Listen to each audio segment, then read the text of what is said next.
राधे, जय श्री कृष्णा, जय श्री श्याम। आषाढ़ माह चल रहा है और आषाढ़ माह में आज सुनेंगे बृहस्पतिवार की व्रत कथा। जो भी माता बहनें बृहस्पतिवार का व्रत करती हैं उनको व्रत कथा जरूर सुननी चाहिए, जिससे विष्णु भगवान प्रसन्न होते हैं और उनके घर में लक्ष्मी का वास होता है और उनकी सारी मनोकामना पूर्ण होती हैं। तो सबके जीवन की मंगल कामना करते हुए प्रारंभ करते हैं बृहस्पतिवार व्रत कथा प्रारंभ करने से पहले सभी माता बहनों से अनुरोध है कि कमेंट बॉक्स में जय विष्णु भगवान की जरूर लिखें। बोल विष्णु भगवान की जय। तो एक समय की बात थी कि एक प्रतापी और दानी राजा राज्य किया करता था। वह नित्य गरीबों और ब्राह्मणों की सहायता करता था। यह बात उसकी रानी को अच्छी नहीं लगती थी। वह ना ही गरीबों को दान देती, ना ही भगवान का पूजन करती थी और राजा को भी दान देने से मना किया करती थी। एक दिन राजा शिकार खेलने वन को गए हुए थे तो रानी महल में अकेली थी। उसी समय बृहस्पति देव साधु वेश में राजा के महल में भिक्षा लेने के लिए गए और भिक्षा मांगी। रानी ने भिक्षा देने से इनकार कर दिया और कहा, हे साधु महाराज, मैं तो दान पुण्य से तंग आ गई हूँ। मेरा पति सारा धन लुटाते रहते हैं। मेरी इच्छा है कि हमारा सारा धन नष्ट हो जाए, फिर ना रहेगा बांस और ना ही बजेगी बांसुरी। साधु ने कहा, हे देवी, तुम तो बड़ी विचित्र हो। धन संतान तो सभी चाहते हैं, पुत्र और लक्ष्मी तो पापी के घर भी होनी चाहिए। यदि तुम्हारे पास अधिक धन है तो भूखों को भोजन दो, प्यासों के लिए प्याऊ लगवाओ, मुसाफिरों के लिए धर्मशालाएं खुलवाओ। जो निर्धन अपनी कंवारी कन्याओं का विवाह नहीं कर सकते उनका विवाह करा दो। ऐसा और कोई काम है जिनके करने से तुम्हारा यश और परलोक में यश फैलेगा। परंतु रानी पर उपदेश का कोई प्रभाव न पड़ा। वह बोली, महाराज, आप मुझे कुछ न समझाएं। मैं ऐसा धन नहीं चाहती जो हर जगह बांटती फिरूं। साधु ने उत्तर दिया, यदि तुम्हारी ऐसी ही इच्छा है तो तथास्तु। तुम ऐसा करना कि बृहस्पतिवार को घर लीपकर पीली मिट्टी से अपना सिर धोकर स्नान करना, मिट्टी चढ़ाकर कपड़े धोना। ऐसा करने से आपका सारा धन नष्ट हो जाएगा। इतना कहकर वह साधु महाराज वहाँ से अलोप हो गए। साधु के अनुसार कही बातों को पूरा करते हुए रानी को केवल 3 बृहस्पतिवार ही बीते थे कि उसकी समस्त धन संपत्ति नष्ट हो गई। भोजन के लिए राजा का परिवार तरसने लगा। एक दिन राजा ने अपनी रानी से बोला कि हे रानी, यदि तुम यहीं रहो, मैं दूसरे देश को जाता हूँ, क्योंकि यहाँ पर सभी लोग मुझे जानते हैं, इसलिए कोई छोटा कार्य नहीं कर सकता। ऐसा कहकर राजा परदेश चला गया। वहाँ जंगल से लकड़ी काट कर लाता और शहर में बेचता। इस तरह वह अपना जीवन व्यतीत करने लगा। इधर राजा के परदेश जाते ही रानी और दासी दुखी रहने लगी। एक बार जब रानी और दासी को 7 दिन तक बिना भोजन के रहना पड़ा तो रानी ने अपनी दासी से कहा, हे दासी, पास ही के नगर में मेरी बहन रहती है। वह बड़ी धनवान है। तू उसके पास जा और कुछ ले आ, ताकि थोड़ी बहुत गुजर बसर हो जाए। दासी रानी की बहन के पास गई। उस दिन गुरुवार था और रानी की बहन उस समय बृहस्पतिवार व्रत की कथा सुन रही थी। दासी ने रानी की बहन को अपनी रानी का संदेश दिया, लेकिन रानी की बहन ने कोई उत्तर नहीं दिया। जब दासी को रानी की बहन से कोई उत्तर नहीं मिला तो वह बहुत दुखी हुई और उसे क्रोध भी आया। दासी ने वापस आकर रानी को सारी बात बता दी। सुनकर रानी ने अपने भाग्य को कोसा। उधर रानी की बहन ने सोचा कि मेरी बहन की दासी आई थी, परंतु मैं उससे नहीं बोली। इससे वह बहुत दुखी हुई होगी। कथा सुनकर और पूजन समाप्त करके वह अपनी बहन के घर आई और कहने लगी, बहन, मैं बृहस्पतिवार का व्रत कर रही थी। तुम्हारी दासी मेरे घर आई थी, परंतु जब तक कथा होती है तब तक ना तो उठते हैं और ना ही बोलते हैं, इसलिए मैं नहीं बोली। कहो दासी क्यों गई थी? रानी बोली, बहन, तुमसे क्या छुपाऊं, हमारे घर में खाने तक को अनाज नहीं था। ऐसा कहते रानी की आंखें भर आईं। उसने दासी से समेत पिछले 7 दिनों से भूखे रहने तक की बात अपनी बहन को विस्तार पूर्वक सुना दी। रानी की बहन बोली, देखो बहन, भगवान बृहस्पति देव सबकी मनोकामनाओं को पूर्ण करते हैं। देखो, शायद तुम्हारे घर में अनाज रखा हो। पहले तो रानी को विश्वास नहीं हुआ, पर बहन के आग्रह करने पर उसने अपनी दासी को अंदर भेजा, तो उसे सचमुच अनाज से भरा एक घड़ा मिल गया। यह देखकर दासी को बड़ी हैरानी हुई। दासी रानी से कहने लगी, हे रानी, जब हमको भोजन नहीं मिलता तो हम व्रत ही तो करते हैं, इसलिए क्यों ना इनसे व्रत और कथा की विधि पूछ ली जाए, ताकि हम भी व्रत कर सकें। तब रानी ने अपनी बहन से बृहस्पतिवार व्रत के बारे में पूछा।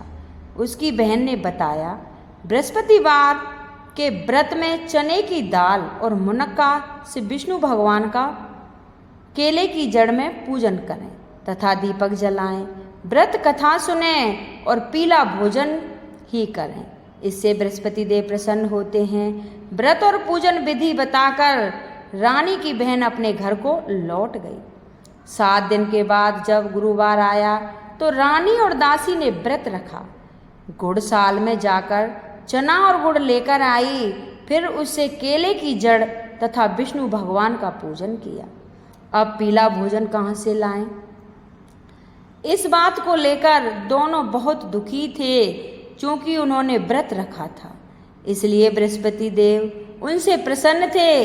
इसलिए वे एक साधारण व्यक्ति का रूप धारण कर 2 थालों में सुंदर पीला भोजन दासी को दे गए।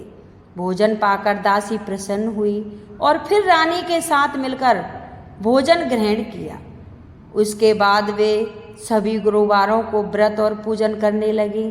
बृहस्पति भगवान की कृपा से उनके पास फिर से धन संपत्ति आ गई, परंतु रानी फिर से पहले की तरह आलस्य करने लगी। तब दासी बोली, देखो रानी, तुम पहले भी इसी प्रकार आलस्य करती थी, तुम्हें धन रखने में कष्ट होता था, इसी कारण सभी धन नष्ट हो गया, और अब जब भगवान बृहस्पति की कृपा से धन मिला है तो तुम्हें फिर से आलस्य होता है। रानी को समझाते हुए दासी कहती है कि बड़ी मुसीबतों के बाद हमने यह धन पाया है, इसलिए हमें दान पुण्य करना चाहिए, भूखे मनुष्यों को भोजन कराना चाहिए और धन को शुभ कार्य में खर्च करना चाहिए, जिससे तुम्हारे कुल का यश बढ़ेगा, स्वर्ग की प्राप्ति होगी और पितृ प्रसन्न होंगे। दासी की बात मानकर रानी अपना धन शुभ कार्यों में खर्च करने लगी, जिससे पूरे नगर में उसका यश फैलने लगा। एक दिन राजा दुखी होकर जंगल में एक पेड़ के नीचे आसन जमा कर बैठ गया। वह अपनी दशा को याद करके व्याकुल होने लगा। बृहस्पतिवार का दिन था। एकाएक उसने देखा कि निर्जन वन में एक साधु प्रकट हुआ। वह साधु वेश में स्वयं बृहस्पति देव थे। लकड़हारे के सामने आकर बोले, हे लकड़हारे, इस सुनसान जंगल में तू चिंता मग्न क्यों बैठा है? लकड़हारे ने दोनों हाथ जोड़कर प्रणाम किया और उत्तर दिया, महात्मा जी, आप सब कुछ जानते हैं, मैं क्या कहूँ? यह कहकर रोने लगा। साधु को अपनी आत्मकथा सुनाई।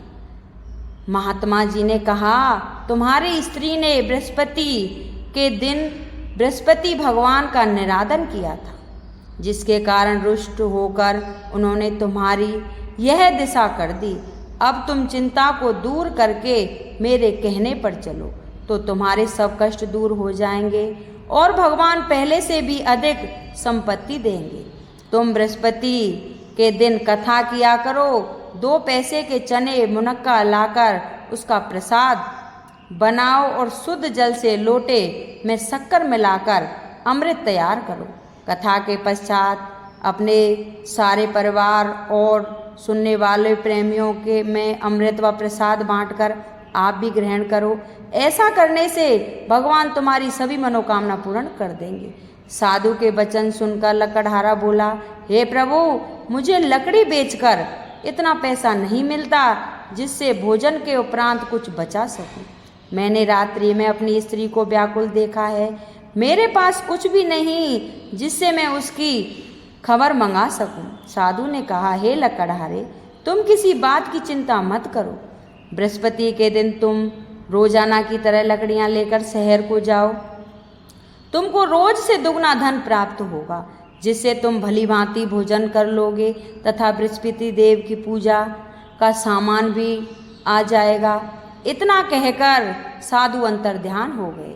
धीरे धीरे समय व्यतीत होने पर फिर वही बृहस्पतिवार का दिन आया। लकड़हारा जंगल से लकड़ी काटकर किसी शहर में बेचने गया। उसे उस दिन और दिन से अधिक पैसा मिला। राजा ने चना गुड़ आदि लाकर गुरुवार का व्रत किया। उस दिन से उसके सभी कलेश दूर हो गए। परंतु जब दोबारा गुरुवार का दिन आया तो बृहस्पतिवार का व्रत करना भूल गया। इस कारण बृहस्पति भगवान नाराज हो गए। उस दिन उस नगर के राजा ने विशाल यज्ञ का आयोजन किया था तथा शहर में यह घोषणा करा दी कि कोई भी मनुष्य अपने घर में भोजन ना बनाए, ना आग जलाए। समस्त जनता मेरे यहाँ भोजन करने आवे। इस आज्ञा को जो ना मानेगा उसे फांसी की सजा दी जाएगी। इस तरह की घोषणा संपूर्ण नगर में करवा दी गई। राजा की आज्ञा अनुसार शहर के सभी लोग भोजन करने के लिए गए, लेकिन लकड़हारा कुछ देर से पहुंचा। इसलिए राजा उसको अपने साथ घर ले गए और ले जाकर भोजन करा रहे थे तो रानी की दृष्टि उस खूंटी पर पड़ी जिस पर उसका हार लटका हुआ था। वह वहां पर दिखाई नहीं दिया। रानी ने निश्चय किया कि मेरा हार इसी मनुष्य ने चुरा लिया है। उसी समय सिपाहियों को बुलाकर उसको कारागार में डलवा दिया। जब लकड़हारा कारागार में पड़ गया, बहुत दुखी होकर विचार करने लगा कि न जाने कौन से पूर्व जन्म के कर्म से मुझे यह दुख प्राप्त हुआ है, और उसी साधु को याद करने लगा जो कि जंगल में मिला था। उसी समय तत्काल बृहस्पति देव साधु के रूप में प्रकट हुए और उसकी दशा को देखकर कहने लगे, अरे मूर्ख, तूने बृहस्पति देव की कथा नहीं कही, इसी कारण तुझे दुख प्राप्त हुआ है। अब चिंता मत कर, बृहस्पतिवार के दिन कारागार के दरवाजे पर 4 पैसे पड़े मिलेंगे। उनसे तू बृहस्पति देव की पूजा करना, तेरे सभी कष्ट दूर हो जाएंगे। बृहस्पतिवार के दिन उसे 4 पैसे मिले। लकड़हारे ने कथा कही। उसी रात्रि को बृहस्पति देव ने उस नगर के राजा को स्वप्न में कहा, हे राजा, तुमने जिस आदमी को कारागार में बंद कर दिया है वह निर्दोष है, वह राजा है, उसे छोड़ देना। रानी का हार उसी खूंटी पर लटका है। अगर तू ऐसा नहीं करेगा तो मैं तेरे राज्य को नष्ट कर दूंगा। इस तरह रात्रि में सपनों को देखकर राजा प्रातःकाल उठा और खूंटी पर हार देखकर लकड़हारे को बुलाकर क्षमा मांगी तथा लकड़हारे को योग्य सुंदर वस्त्र आभूषण देकर विदा कर दिया। बृहस्पति देव की आज्ञा अनुसार लकड़हारा अपने नगर को चल दिया। जब राजा अपने नगर के निकट पहुंचा तो उसे बड़ा आश्चर्य हुआ। नगर में पहले से अधिक बाग, तालाब, कुएं तथा बहुत सी धर्मशाला, मंदिर आदि बन गए हैं। राजा ने पूछा, यह किसका बाग और धर्मशाला है? तब नगर के सब लोग कहने लगे, यह सब रानी और बांदी के हैं। जो राजा को आश्चर्य हुआ और गुस्सा भी आया। जब रानी ने यह खबर सुनी कि राजा आ रहे हैं तो उन्होंने बांदी से कहा कि हे दासी, देख राजा हमको कितनी बुरी हालत में छोड़ गए थे, हमारी ऐसी हालत देखकर वह लौट ना जाए, इसलिए तू दरवाजे पर खड़ी हो जा। आज्ञा अनुसार दासी दरवाजे पर खड़ी हो गई। राजा आए तो उन्हें अपने साथ लिवा लाई। तब राजा ने क्रोध करके अपनी रानी से पूछा कि यह धन तुम्हें कैसे प्राप्त हुआ। तब उन्होंने कहा, हमें यह धन बृहस्पति देव के इस व्रत के प्रभाव से प्राप्त हुआ है। राजा ने निश्चय किया कि 7 रोज बाद तो सभी बृहस्पति देव का पूजन करते हैं, परंतु मैं प्रतिदिन दिन में 3 बार कहानी तथा रोज व्रत किया करूँगा। अब हर समय राजा के दुपट्टे में चने की दाल बंधी रहती तथा दिन में 3 बार कहानी कहता। एक रोज राजा ने विचार किया कि चलो अपनी बहन के यहाँ हो आवें। इस तरह निश्चित कर राजा घोड़े पर सवार हो अपनी बहन के यहाँ चलने लगा।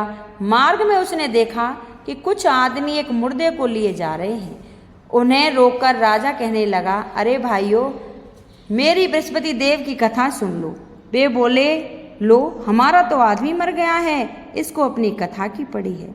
परंतु कुछ आदमी बोले, अच्छा कहो, हम तुम्हारी कथा भी सुनेंगे। राजा ने दाल निकाली और जब कथा आदि हुई तो मुर्दा हिलने लगा, और जब कथा समाप्त हो गई तो राम राम करते हुए मनुष्य उठकर खड़ा हो गया। आगे मार्ग में उसे एक किसान खेत में हल चलाता हुआ मिला। राजा ने उसे देख और उससे बोले, अरे भाई, तुम मेरी बृहस्पतिवार की कथा सुन लो।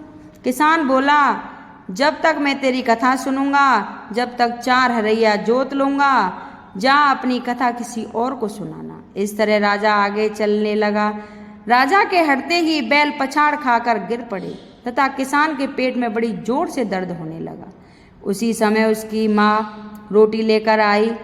उसने जब यह देखा तो अपने पुत्र को से सब हाल पूछा और बेटे ने सभी हाल कह दिया। तो बुढ़िया दौड़ी दौड़ी उस घुड़सवार के पास गई और उससे बोली कि मैं तेरी कथा सुनूंगी, तू अपनी कथा मेरे खेत पर चलकर ही कहना। राजा ने बुढ़िया के खेत पर जाकर कथा कही, जिससे सुनते ही वह बैल उठ खड़ा हुआ तथा किसान के पेट का दर्द भी बंद हो गया। राजा अपनी बहन के घर पहुंचा। बहन ने भाई की खूब मेहमानी की। दूसरे रोज प्रातःकाल राजा जगा तो वह देखने लगा कि सब लोग भोजन कर रहे हैं। राजा ने अपनी बहन से पूछा कि ऐसा कोई मनुष्य है जिसने भोजन नहीं किया हो, मेरी बृहस्पतिवार की कथा सुन ले। बहन बोली, हे भैया, यह देश ऐसा है कि पहले यहाँ लोग भोजन करते हैं, बाद में अन्य काम करते हैं। अगर कोई पड़ोस में हो तो देख आऊं। वह ऐसा कहकर देखने चली गई, परंतु कोई ऐसा व्यक्ति नहीं मिला जिससे भोजन ना किया हो। अंत में वह एक कुम्हार के घर गई जिसका लड़का बीमार था। उसे मालूम हुआ कि उसके यहाँ 3 रोज से किसी ने भोजन नहीं किया है। रानी ने अपने भाई की कथा सुनने के लिए कुम्हार से कहा। वह तैयार हो गया। राजा ने जाकर बृहस्पतिवार की कथा कही, जिसके सुनकर उसका लड़का ठीक हो गया। अब तो राजा की प्रशंसा होने लगी। एक रोज राजा ने अपनी बहन से कहा कि हे बहन, अब अपने घर को जाऊंगा, तुम भी तैयार हो जाओ। राजा की बहन ने अपनी सास से कहा। सास ने कहा, हाँ चली जा, परंतु अपने लड़के को मत ले जाना, क्योंकि तेरे भाई के कोई औलाद नहीं है। बहन ने अपने भाई से कहा, हे भैया, मैं तो चलूंगी, पर कोई बालक नहीं जाएगा। राजा बोला, जब कोई बालक नहीं चलेगा तब तुम ही क्या करोगी। बड़े दुखी मन से राजा अपने नगर को लौट आया। राजा ने अपनी रानी से कहा, हम निर्वंशी हैं, हमारा मुंह देखने का धर्म नहीं है और कुछ भोजन आदि नहीं किया। रानी बोली, हे प्रभु, बृहस्पति देव ने हमें सब कुछ दिया है, वह हमें औलाद भी अवश्य देंगे। उसी रात को बृहस्पति देव ने राजा से स्वप्न में कहा, हे राजा, उठ, सभी सोच त्याग दे, तेरी रानी गर्भ से है। राजा की यह बात सुनकर बड़ी खुशी हुई। 9वें महीने में उसके गर्भ से एक सुंदर पुत्र पैदा हुआ। तब राजा बोला, हे रानी, स्त्री बिना भोजन के रह सकती है, पर बिना कहे नहीं रह सकती। जब मेरी बहन आवे तुम उससे कुछ कहना मत। रानी ने सुनकर हाँ कर दी। जब राजा की बहन ने यह शुभ समाचार सुना तो वह बहुत खुशी हुई तथा बधाई लेकर अपने भाई के यहाँ आई। तभी रानी ने कहा, घोड़ा चढ़कर तो नहीं आई, गधा चढ़ी आई हो। राजा की बहन बोली, भाभी मैं इसी प्रश्न ना करती तो तुम्हें औलाद कैसे मिलती। बृहस्पति देव ऐसे हैं, जैसे उसके मन में कामनाएं हैं सभी पूर्ण कर देते हैं। जो सद्भावना पूर्वक बृहस्पतिवार का व्रत करता है, यह कथा पढ़ता है अथवा सुनता है, दूसरों को सुनाता है, बृहस्पति देव उसकी सभी मनोकामना पूर्ण कर देते हैं। बोल बृहस्पति भगवान की जय। अगर ये मेरी कथा किसी को अच्छी लगी हो तो लाइक सब्सक्राइब करें, कमेंट बॉक्स में जय विष्णु भगवान की जरूर लिखें। बोल विष्णु भगवान की जय।